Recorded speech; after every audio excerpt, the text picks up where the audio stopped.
दोस्तों, क्या आपको पता है कि एनोमिया एक ऐसी बीमारी है जिसमें इंसान को किसी भी बदबू का पता नहीं चलता, वो बदबू को फील ही नहीं कर पाता। और आपको शायद ये रोचक फैक्ट नहीं पता कि राइटी यानी दाएं हाथ के लोग लेफ्टी यानी बाएं हाथ के लोगों की तुलना में एवरेज 9 साल अधिक जीवित रहते हैं। और दोस्तों, साइकोलॉजी का कहना है कि महिलाएं पुरुषों की तुलना में 2 गुना ज्यादा झपकियां लेती हैं। तो स्वागत है आप सभी का हमारी ह्यूमन साइकोलॉजी से जुड़ी एक और वीडियो में। आज फिर से जबरदस्त वैल्यू ऐड करेंगे आपकी लाइफ में। So let's begin. नंबर 14।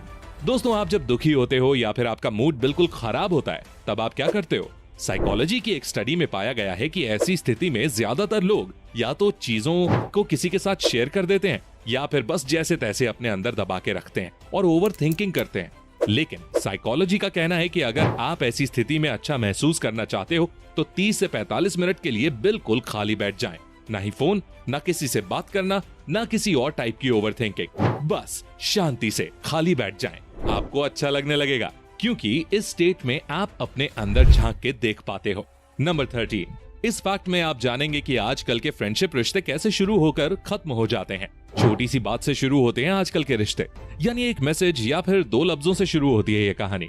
शुरू में गुड मॉर्निंग से गुड नाइट तक चलती है बातें, फिर धीरे धीरे पूरे दिन होने लगती हैं बातें, फिर बनता है प्यारी दोस्ती का रिश्ता। ये रिश्ता कुछ सालों तक चलता है, फिर अचानक दोनों एक दूसरे से होने लगते हैं बोर। फिर बस दोनों के बीच रह जाती हैं काम की बातें, जो पहले घंटों की हुआ करती थी, क्योंकि 2 दोस्त में से एक की लाइफ में आ चुका होता है एक नया इंसान। और फिर से यही साइकिल, अनजाने से फ्रेंड, फ्रेंड से बेस्ट फ्रेंड, बेस्ट फ्रेंड से बेस्टी और बेस्टी से अजनबी।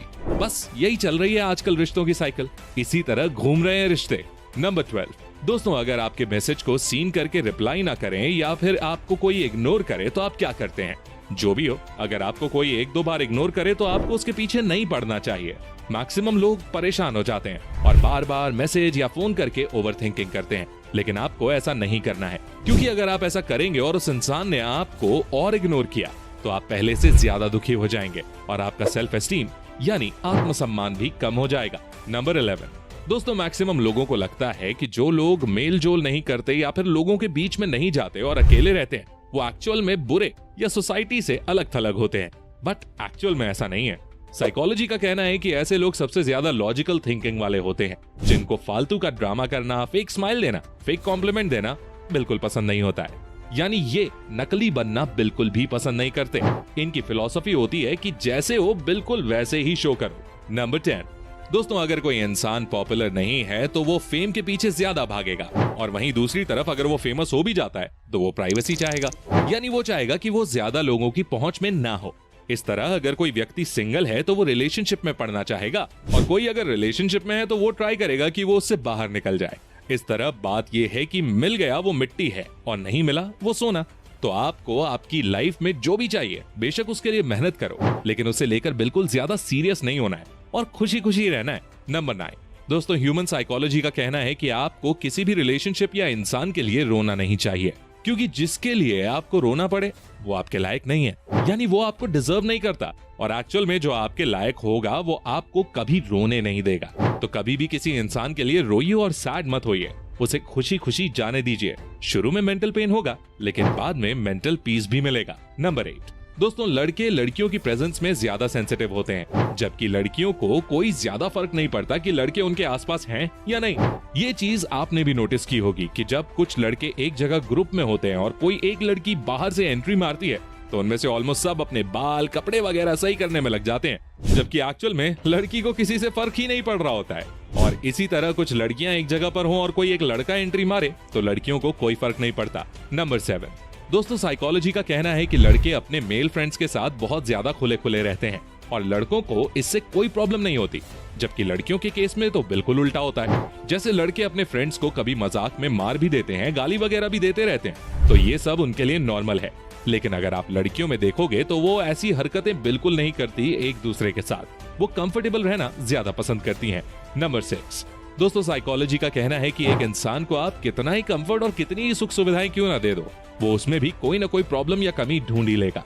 और ये हमारे बेसिक ह्यूमन नेचर में है। हमारी इसमें कोई गलती नहीं है, क्योंकि हमारा माइंड जो है वो 100% संतुष्ट कभी रह ही नहीं सकता। एक रिसर्च में पाया गया है कि इंसान को चाहे जितने ही रिसोर्सेस क्यों ना दे दो, उसको कितना ही कंफर्ट क्यों ना मिल जाए, उसकी हैप्पीनेस और सैटिस्फैक्शन 70% से ज्यादा होती नहीं है। यानी हम हर वक्त पूरी तरह से खुश नहीं रह सकते।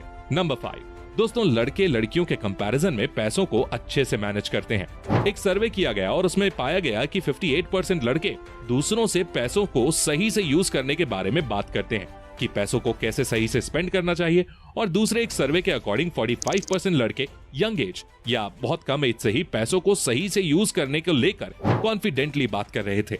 इस तरह रिसर्च ने यह कंक्लूड किया कि लड़के लड़कियों के कंपैरिजन में पैसों को मैनेज करने में अच्छे होते हैं। नंबर 4, दोस्तों क्या आपको पता है कि आपके किस हाथ के नाखून तेजी से बढ़ते हैं? अब आप सोच रहे होंगे कि हाथ तो दोनों एक ही जैसे ही हैं, तो दोनों हाथ के नाखून भी तो बराबर ही बढ़ेंगे ना। लेकिन ऐसा नहीं है। एक इंसान जिस हाथ से लिखता है उस हाथ के नाखून दूसरे हाथ के कंपैरिजन में ज्यादा तेजी से बढ़ते हैं। नंबर 3, दोस्तों क्या आपको यह पता है कि आप भोजन करते टाइम अपने मुंह के कौन सी साइड ज्यादा भोजन चबाते हैं? तो आपको बता दें कि लेफ्ट हैंड वाले लोग भोजन करते समय लेफ्ट साइड अपना ज्यादातर भोजन चबाते हैं और राइट हैंड वाले लोग अपना ज्यादातर भोजन मुंह की राइट साइड चबाते हैं। आपको बिलीव नहीं हो तो अगली बार भोजन करते टाइम आप नोटिस कर सकते हो। नंबर 2, दोस्तों बहुत से लोगों को ईयर वैक्स यानी कान में जो चिपचिपा पदार्थ पाया जाता है उसकी गंध अजीब लगती होगी या ऐसा कहते हैं कि खराब लगती होगी। लेकिन ये ईयर वैक्स कानों के लिए बहुत ही जरूरी है क्योंकि ये कानों को बैक्टीरिया से बचाती है और बाहर की धूल मिट्टी जैसी गंदगी या कीड़ों को कानों के अंदर जाने से रोकती है। नंबर 1, दोस्तों क्या आपने सोचा है कि कुत्ते अपने मालिक को और छोटे बच्चे अपनी माँ को कैसे पहचान लेते हैं? साइकोलॉजी का कहना है कि इसमें सबसे बड़ा रीजन है इंसान की महक या स्मेल का। सभी इंसानों के शरीर की महक अलग अलग होती है और इसी के कारण कुत्ते इंसानों और छोटे बच्चे अपनी माँ को पहचान सकते हैं। तो आज के लिए बस इतना ही। उम्मीद करता हूँ कि आप सभी को वीडियो पसंद आई होगी। पसंद आई है तो लाइक जरूर करें। आपके लाइक करने से हमारा मोटिवेशन बढ़ जाता है और हम फ्यूचर में इसी तरह की वीडियोस आपके लिए लाते रहेंगे। और ऐसी ही गजब की वीडियोस देखने के लिए हमारे चैनल को सब्सक्राइब करके बेल आइकन दबाना बिल्कुल मत भूलना। मैं मिलता हूं आपसे अगली वीडियो में। तब तक के लिए take care, love you all and all the best.